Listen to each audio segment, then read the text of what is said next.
सालखिया सिगां थैजानाय एसेम्बलिनि speaker बिश्वबन्धु सेननो मुइथु ख्लाइमानि panda तिनि संसदाखा आगरतलानि नजरुल कलाक्षेत्रआव नारवायगै थाङै मानजैखा हास्त्री मन्त्री अख्रा डक्टर मानिक साहा बनकारिबो टंखा ताई जुदा जुदा मन्त्री रक जतनो बिश्वबन्धु सेननि तांलांमानि सामुं रकनो खुरसा लाइखा ताई बिनि इमांनो सुफुंनानै कक सालाइखा 21-এ এমবিবি কলেজে আমি পড়াশোনা করতাম।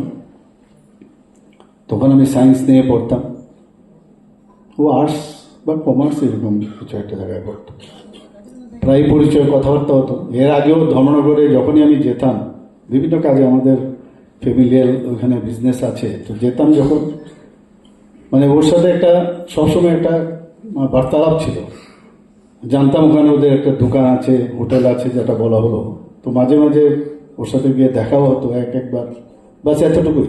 কিন্তু 71-এ যখন আমি এমবিবি কলেজে পড়ি, তখন সেই হোস্টেল 1 নম্বর হোস্টেলে পড়াশোনা করতাম, এবং সেখানেও কিন্তু দাপুটে একজন ব্যক্তি ছিল সেখানে।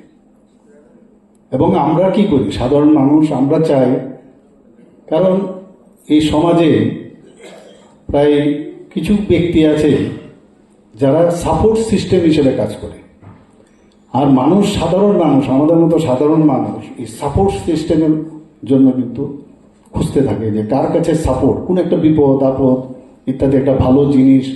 সাপোর্ট সিস্টেমে একটা হচ্ছে যে ফিজিক্যাল সাপোর্ট, আরেকটা হচ্ছে জ্ঞানের সাপোর্ট, আবার অনেক সময় হচ্ছে মিশ্র সাপোর্ট।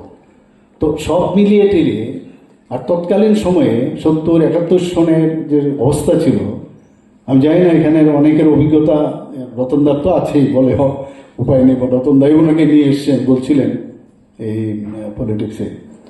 তো ওই জায়গায় দাঁড়িয়ে আমরা চাই শান্তিতে থাকা, মানুষের মানে সাধারণ মানুষের যেটা, যে আমরা শান্তিতে থাকি। তো অশান্তির থেকে বাঁচার জন্য ওই সময়ের যে অবস্থা ছিল, খুন সন্ত্রাস বোমাবাজি ইত্যাদি, কলেজে তো পড়াশোনার অবস্থাই ছিল।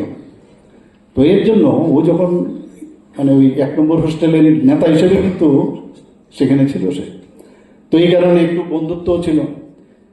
তো সেই রকম পরবর্তী সময় আমরা সবাই জানি যে যখন আমাকে পার্টিতে আমি যোগদান দিলাম, আর একটু এন্টি কমিউনিস্ট তো বরাবরই ছিলাম। এখানে দীপকবাবু আছেন, আমাদের রতনদা তো মাঝে মাঝে আমার চেম্বারে আসতো, তো অন্যান্য পেশেন্ট বন্ধ করে দিয়ে পেশেন্ট সব বাইরে ভর্তি, কিন্তু রতনদার সাথে বসে 20 প্রায় 1 ঘন্টা কথাই বলি যে কী অবস্থা, হাল হকিকত কী। আর দীপকবাবুর সাথে আর সুবলের কথা তো বলে লাভই নেই। তো দীপকের সাথে মাঝে মাঝে স্কুটার দিয়ে দাঁড়িয়ে দেখলাম কী অবস্থা, কী চলছে। ওরাই তো আমাদের নেতা ছিল তখন।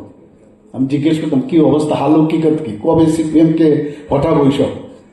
তো এইসব ইতিহাস, তো যেটা সুবলবাবু বলার চেষ্টা করেছেন যে সমাজের সাথে সবসময়ই থাকতাম, ডাইরেক্ট পলিটিক্স না করলেও প্রায় পলিটিক্সের সাথে সবসময় যোগাযোগ ছিল। অনেক হেল্প, সাহায্য আমার তরফ থেকে যা যা দরকার সেটা করতাম, ওরা জানে, সবই জানে।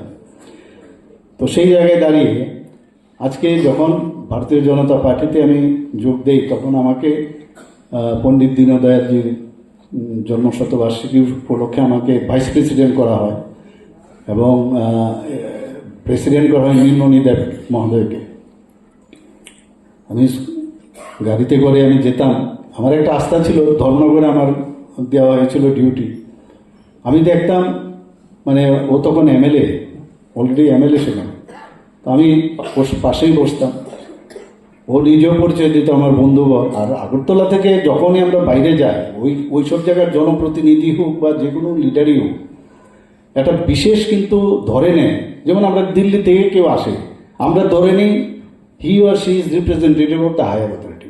এক্স্যাক্টলি সেম আমাদের আগরতলা থেকে যখন এই ধর্মনগরে আমরা যাই, তখন মনে হয় যে he is the ambassador of our party. তো সেইভাবে সম্মান দেওয়া, এবং সেখানে কি বিষয়ে আসলাম, পরবর্তী সময় বিষয় মানে একা আমি যেতাম ট্রেনে করে, একা গেছি আমি বহুবার, এবং সেখানে পৃষ্ঠা প্রমুখ ইনচার্জের সময় আমি বহুবার গেছি। আমি দেখেছি গুরুত্ব সহকারে ও বসত এবং কথা শুনত, এবং বিভিন্ন জায়গায়, এক জায়গায় যাবো আরেকটা জায়গায় যেতে হবে, সে কিন্তু অ্যাকম্পানিও করত। এরকম একটা ব্যক্তিত্ব ছিল। আর মানে পরবর্তী সময়ে যখন আমি মুখ্যমন্ত্রী হই, তখন তো সে তো অলরেডি উপমুখ্যমন্ত্রী ছিলই, পরবর্তী সময়ে অধ্যক্ষ হয় এবং আগরতলায় যখনই আসে সবসময় বলে যে আমি কিন্তু তোমার সাথে দেখা করবো, একবার আমি তোমার সাথে দেখা করতে চাই। কী ব্যাপার? বলে চা খাবো, এক কাপ চা খাবো, অন্য কিছু না। তো এরকমভাবে প্রায়ই আসে, আমিও যতটুকু পারি সম্মান দেওয়ার। মাঝে মাঝে এখানে কল্যাণীদি বলেছেন যে মাঝে মাঝে অনেক খবরাখবর আসে যে এই হয়েছে সেই হয়েছে। আমি একটু ফোন করি ওকে, আরে কি এটা কি করছো না তুমি? বলে ওকে ওকে আর বলতে হবে না, আমি বুঝে গেছি। এই যে নিজে ফট করে নিয়ে যাওয়া, যে আর বেশি যাতে কথা না বলে, মানে এটা পয়েন্ট আউট করেছি, এর বেশি আর তর্ক না, কিচ্ছু না, বুঝে গেছি, না হবে না, এই যে বিষয়। তো অনেকটা 1953 ওর জন্য দেখলাম এখানে যে মে মাসে, আমার তো জানুয়ারি, তো আমি দেখলাম ও আমার থেকে একসাথে হলো, আমার